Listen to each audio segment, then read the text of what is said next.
यदि तुमने आसुरी भाव का त्याग किया और भगवान को प्रसन्न कर लिया तो अब तुम्हें त्रिभुवन में, अखिल ब्रह्मांडों में ऐसी कौन सी वस्तु है, पदवी है, सिद्धि है जो प्राप्त ना हो जाए। प्रभु को प्रसन्न कर लिया तो कौन सी सिद्धि ऐसी है, कौन सी वस्तु ऐसी है, कौन सा पद ऐसा है जो तुम्हें प्राप्त ना हो जाए। अरे ये धर्म, अर्थ, काम, मोक्ष सब तुम्हारे चरणों में लुटेगा यदि हरि मुस्कुरा दिए, हरि प्रसन्न हो गए। अब हमको हरि प्रसन्न के लिए कोई प्रयास नहीं करना। देखो देखो समझो, वही फिर कह रहे थे भगवत प्राप्ति कठिन नहीं, कठिन है ये गलत संबंध त्याग करना, सबकी ममता ताग बटोरी। बहुत ध्यान से सुनना, कह रहे कि भगवत प्राप्ति या भगवत प्रसन्नता के लिए ये जो हम कह रहे हैं उसे स्वीकार कर लो, सब ठीक हो जाएगा। प्रभु श्री हरि का रोज चरणामृत सेवन करो।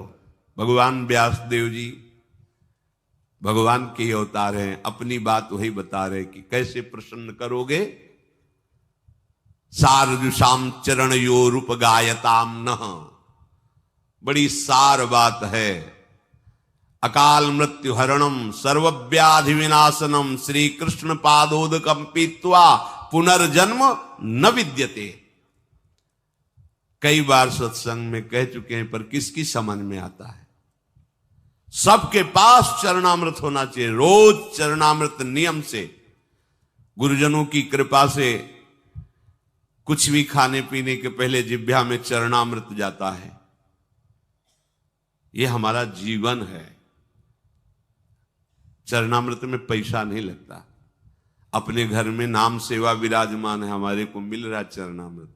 संतों का चरणामृत, श्री जी का चरणामृत राधा वल्लभ लाल बिहारी लाल में खुला बट रहा है, खुला बट रहा है। आप कोई पात्र ले ले, अगर वो 2 बूंद डाल दें, उसमें 1 लीटर जल मिला दीजिए, पूरा चरणामृत रोज पान कीजिए। मान लीजिए बात। अकाल मृत्यु हरणम, चरणामृत पीने वाले की कभी अकाल मृत्यु नहीं हो सकती। मान लीजिए बात। कोई भी व्याधि रोग तुम्हें परास्त नहीं कर सकता। होगा नहीं, हम नहीं कह रहे, परास्त नहीं कर सकता। रोग होंगे, परेशानियां होंगी, पर आप परास्त नहीं होंगे। श्री कृष्ण पादोदकम पीत्वा पुनर्जन्म न विद्यते। हमें तो लगता है कि 3 बार कम से कम ले, वो औषधि है। पास रखो छोटे से, उसमें 1 ढक्कन डाल लिया, सुबह उठते ही कुल्ला करने की जरूरत नहीं, सिराने रखा है। गुरु कृपा से गुरुदेव भगवान की चरण रज और चरणामृत ऐसे, ये यहां अगर सर है तो यहीं रखा है, और सर के नीचे गुरुदेव भगवान के पूर्व के प्रसादी जैसे मुझे, वो सब उन्हीं का बल है। ये खोपड़ी जो काम कर रही तो उन्हीं के चरण रज से काम कर रही, नहीं तो इसको भ्रष्ट होने में देर न लगे। ये अगर काम कर रहे ना तो गुरुदेव की चरण रज के प्रताप से, कहिए तुम्हें राज से बता रहे हैं। अगर वृंदावन की रज तुम्हारे सिराने रखी है तो बुद्धि तुम्हारी माया से ग्रसित नहीं होगी। पहले उठो, जे ही आंख खुले तो सबसे पहला कार्य चरणामृत मुख में डालो, फिर जल आदि पी के फिर अपनी दिनचर्या में चलो। दोपहर में फिर शयन 1 ढक्कन चरणामृत विश्राम। रात्रि में से 3 बार लो, नहीं ले से 1 बार तो लो ही चरणामृत। नियम सब लेते हैं चरणामृत।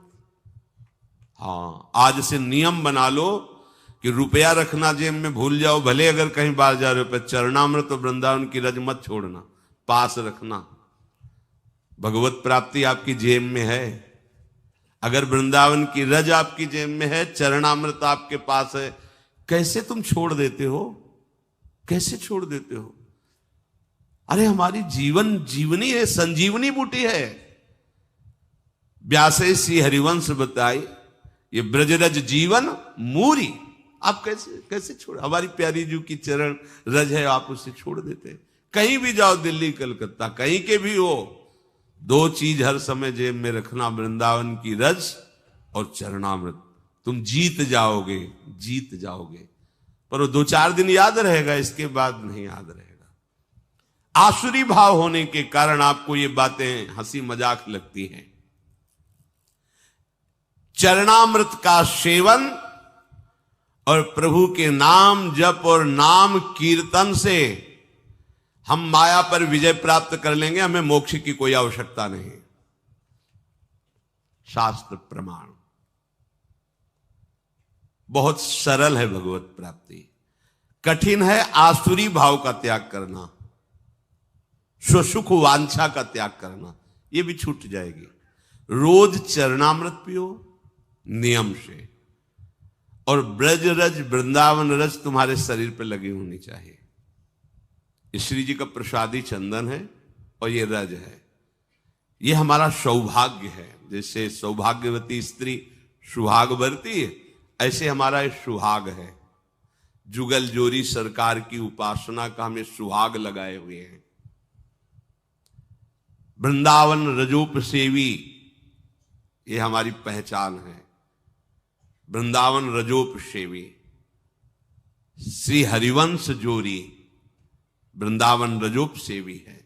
इसी का हमारा, ये हमारी दास्ता का चिन्ह है, ये हमारा सुहाग है। और ये लगा है ना, तो इसमें जितना अंदर लिखा है ना वो लिखा ही रहेगा, उसको कोई फर्क नहीं पड़ेगा, इसका प्रभाव पड़ेगा। तुम्हारे भाग्य में जो लिखा है ना वो सब रद्दी हो जाएगा। लेकिन यहां रद्दी भाग्य को नहीं करना चाहते। कहा करना चाहते हैं? बोले रज लगा के जाते हैं तो लोग हंसते हैं। अरे भैया तुम्हारे भाग्य बदलने के लिए लगा है। बोले हमें नहीं बदलना है भाग्य, इसी दुख में रहना है। रज नहीं लगानी, रज छू गई तो रजोगुण नष्ट हो जाएगा, फिर जिएंगे कैसे? अगर हम देखते हैं जैसे वृंदावन में से, तो कई बार देखे कर क्या रहा था, ऐसे बीच वाली अंगुली से ऐसे रज छुआ और पहले ऐसे हटा दिया, फिर ऐसे कर, रज न छू जाए, कैसे कैसे मंगल होगा? बड़े बड़े महापुरुष कह रहे हैं जब तक निष्किंचन महापुरुषों की चरण रस से अभिषेक नहीं होगा तब तक तुम्हें ब्रह्मबोध या भगवत अनुराग हो ही नहीं सकता। निष्किंचना नाम न वृणीत यावत। चरणामृत का रोज सेवन और रज रानी को पास में रखना और नाम जप करना, बस हो गया। उसी को तो भगवान कह रहे हैं अभ्यास योग युक्तेन। अब नाम जप पर ध्यान देते हैं। चरणामृत तो बाहर से हम ले लिए, पर नाम का विषय स्वीकृति से अंदर से होना चाहिए। नाम कठिन तब तक लगता है जब तक हमें लोभ जागृत नहीं होता, भगवत प्रेम का, भगवत प्राप्ति का, आनंद का, दिव्यता का। अभी तो हम बहुत पार्थिव विषयों में लगे हैं। कहा हो तुम भाई, कहा हो? कैसे तुम्हें नाम में प्रीति होगी, कैसे धाम में प्रीति होगी, कैसे भगवत प्राप्ति होगी? क्या चाहते हो? यही समझ में नहीं आता कि तुम्हारी चाहत क्या है। अरे भाई, इस चाहत को मिटाने के लिए हम भगवत मार्ग में बढ़ रहे हैं। कोई चाह नहीं, जाहिल चाहिए कबहू कुछ तुम सन सहज सने। और ये इसी जन्म में हो सकता है, अन्य योनियों में नहीं हो सकता। नाम जप के लिए अभ्यास बहुत आवश्यक। कल एक उपासक, इसलिए उपासक शब्द लगा देते हैं कि अब जब तिलक लगाए हो, कंठी बांधे हो, तो हम तो उपासक ही कहेंगे आप जो हो। अरे 20 साल से भजन कर रहे हैं, हमें तो कुछ, फिर हमें गुस्सा लगती है। हमारे ने प्रभु की तुम उपासना का, भजन का अपमान मत कीजिए। 20 साल चलनी में गैया दुहे, दोष दैव को दे। कैसी कैसी तुम्हारी बुद्धि? काल ही कर्म ही ईश्वर ही मिथ्या दोष लगाए। 20 साल भजन। अरे हम कह रहे बिल्कुल भजन की आवश्यकता नहीं। तुम अभी मार्ग ही नहीं जानते अध्यात्म का। अगर आप अपने आप में स्थित हो जाओ तो आपका स्वरूप ही परमात्मा स्वरूप है। क्या किसका भजन करना? आओ, 3.5 हाथ के शरीर में तुम रह रहे हो, अपने को नहीं जान रहे हो, दोष दे रहे हो भगवान को। बिल्कुल भजन की आवश्यकता नहीं, क्योंकि आपका स्वरूप ही परमात्मानंद है। आपका स्वरूप ही आत्मा में। लौट अपनी तरफ। बड़ा ज्ञानी बनता है, बड़ा प्रयत्नशील बनता है, तो हट त्रिगुण शरीर से अपने स्वरूप में कोई भजन की आवश्यकता नहीं। तभी तो कहा बोधजन्य को किसी भजन वृत्ति की जरूरत है क्या?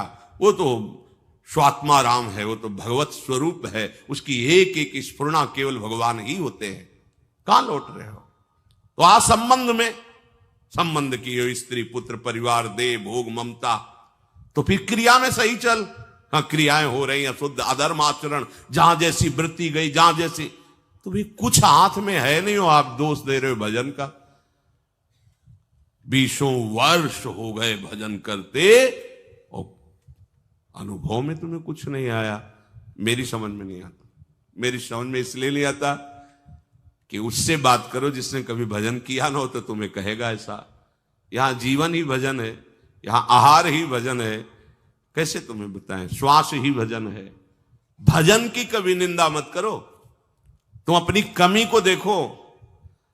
भजन नामामृत है, देखो नाम, हरिवंश महाप्रभु पाए राधा नाम का स्वाद, तो कह रहे राधा नाम सुधा रसम रसी तुम जिह्वास्तु में विह्वला। तुम्हारी जबान में पित्त बढ़ने के कारण करुआहट है, तो तुम्हें मिश्री भी कड़वी लगती है, तो पित्त का समन भी वो मिश्री ही कर देगी, पर नियम से पाते रहो। 20 साल नाम जब, कैसी बात कर दी, 20 साल। अरे साल 2 साल भूत प्रेत के मंत्र जप कर लो तो सिद्ध हो जाओगे, वो भूत तुम्हारे पीछे टहलेगा। और पंचभूतों की रचना करने वाला ईश्वर 20 साल से तुम जप कर रहे हो, तुम्हारी समझ में नहीं आया, तुम्हें गुरु नहीं मिला, तुम्हें मार्ग नहीं मिला, तुम मनमानी आचरण करते हो, भगवत विरुद्ध आचरण करते हो, 2-4 माला घुमा लेते होगे तो समझते हो 20 साल से भजन कर रहे हैं। भजन को आप कलंकित मत कीजिए, भजन ऐसी वस्तु नहीं। भजन ऐसे फिर भी कहते तुम्हारा परम कल्याण होगा अगर 2-4 माला भी कर रहे हो, आज नहीं तो कल समझ में आ जाएगा। अभ्यास भजन का जो श्री भगवान कह रहे हैं, आप अपनी जिह्वा से तो नाम का जप कर रहे हो और इंद्रियों से अधर्माचरण कर रहे हो, कैसे तुम्हें अनुभव में आ जाएगा? कैसे अनुभव आ जाए?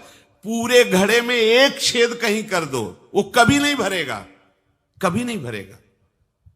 अगर आप भजन का आनंद लेना चाहते हैं तो फिर वही बात आ गई, आसुरी भाव को छोड़िए, गंदी बात को छोड़िए। जो अधर्माचरण करते हुए भजन की सिद्धि प्राप्त करना चाहता है, या तो वो मूर्ख है और या तो माया के द्वारा ठगा गया। ऐसा नहीं है कि तुम पापाचरण करते रहो और भगवत अनुभूति हो जाए, नहीं है ऐसा। आसुरी भाव त्यागे बिना आप भगवदानंद की तरफ नहीं बढ़ सकते। देख लो, न करके देख लो। अपने लोग सोचते हैं पापाचरण करेंगे, नाम में बड़ी सामर्थ्य हो, पाप नष्ट कर देगा, है, पर तुम ये डबल पापाचरण कर रहे हो। एक तो मनमानी अधर्माचरण कर रहे हो, दूसरे ब्रह्मास्त्र का प्रयोग मच्छर मारने के लिए कर रहे हो। ये नामापराध भी तुम्हारे ऊपर लागू हो जाएगा। अरे जिससे छूटने के लिए हम कोशिश करें उसी को तुम पकड़े हुए हो, क्या है? अज्ञान वृत्ति है। अपने लोगों ने जानते हो कैसे अभ्यास किया है? 2 मंत्र का एक साथ, आपको हंसी लगेगी।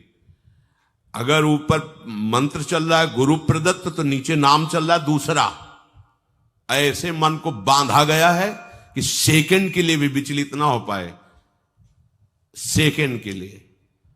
जैसे यहां वृंदावन बलराम से पूछ ला, शाम के जाते थे जब कभी मिलने, तो घंटा घंटा 1.5 घंटा ऐसे खड़े रहते थे।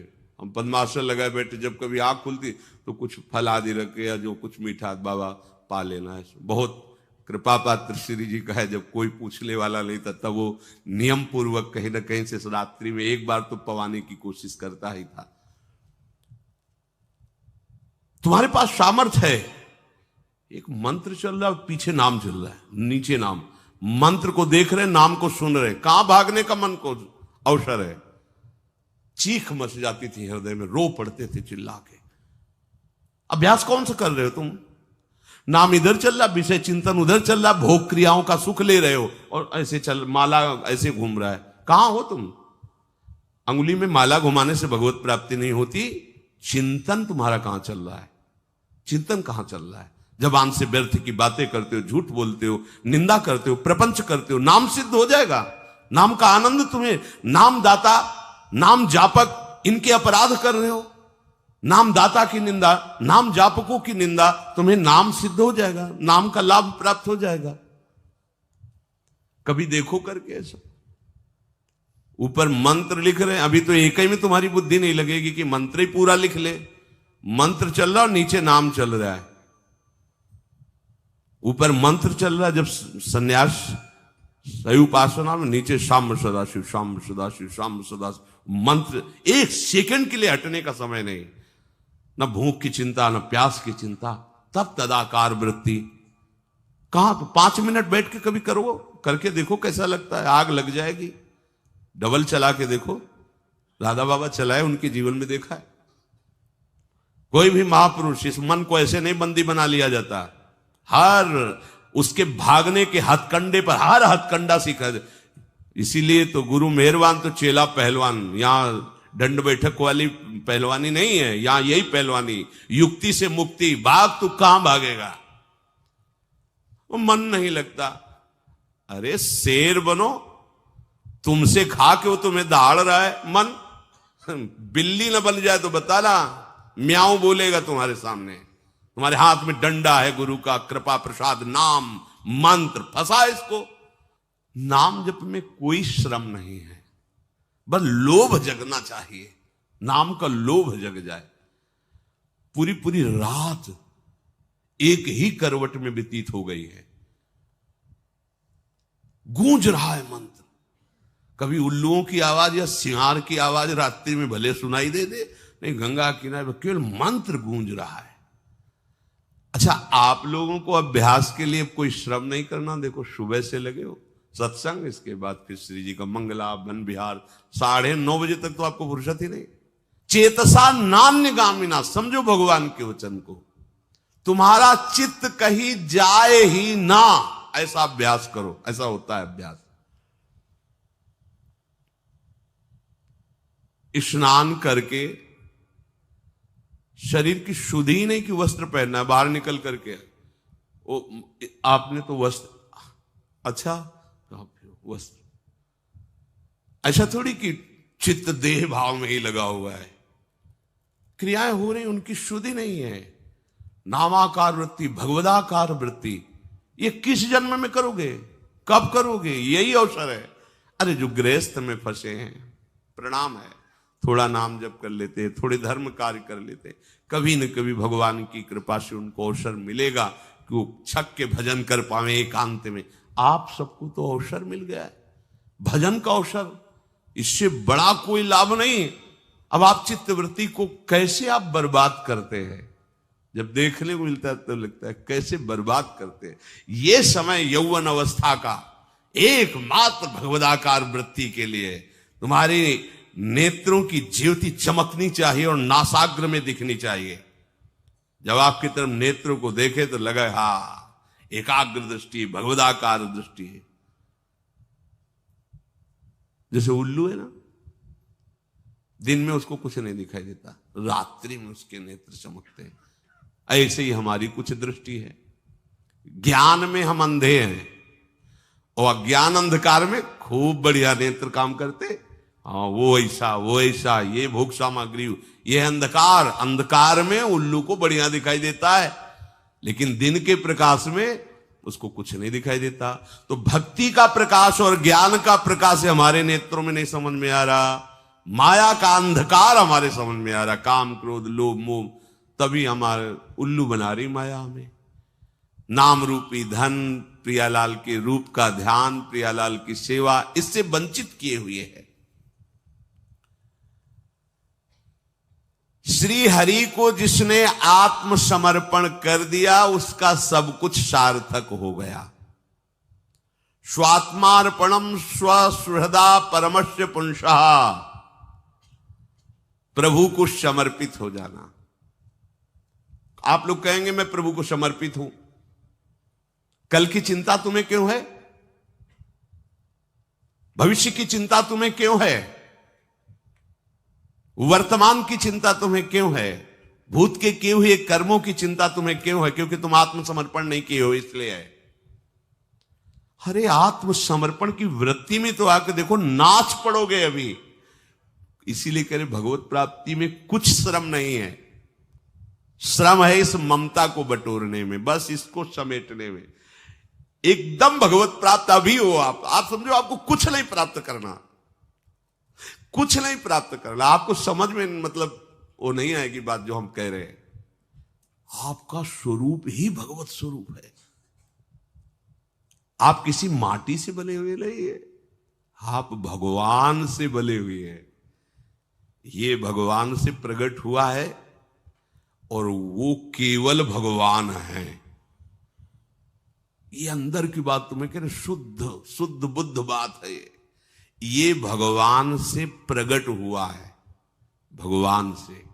ये जो पंचभूत है ना, ये भगवान से प्रकट हुए हैं और ये भगवान ही है, भगवान से प्रकट नहीं हुआ है। अंश जानते हो, अंश शब्द भुलावा है। भुलावा, भूलने वाला शब्द है अंश, अंश नहीं है। वही महाराज बैठे हुए, वही आए। जैसे एक कांच के मंदिर में बहुत से अपने रूप दिखाई दे तो छोटा बालक नहीं समझता कि अपना ही रूप है, ऐसे सच्ची मानना। वही बैठे खेल रहे हैं, आप हो ही नहीं। आप अपने को भ्रम में फांस लिए हो। आपकी सत्ता तब तक अलग है जब तक आप अपने को शरीर मान रहे हैं तक, नहीं तो जो ही ये हटाओगे तो वहां मुस्कुराते हुए केवल लाल जो है आप है ही नहीं। ब्रह्म नहीं, माया नहीं, नहीं जीव। अगर हम आपको ये ना सुनावें तो आपको लगे क्या बोल रहे हैं ये। ब्रह्म नहीं, माया नहीं, नहीं जीव, नहीं काल। क्यों? क्योंकि जो हम अपनी शुद्धि बनाए हुए थे ना, शरीर और आगे सब, अब गई तो बचा कौन? एक रहो नंदलाल। अब ये पूर्णता है।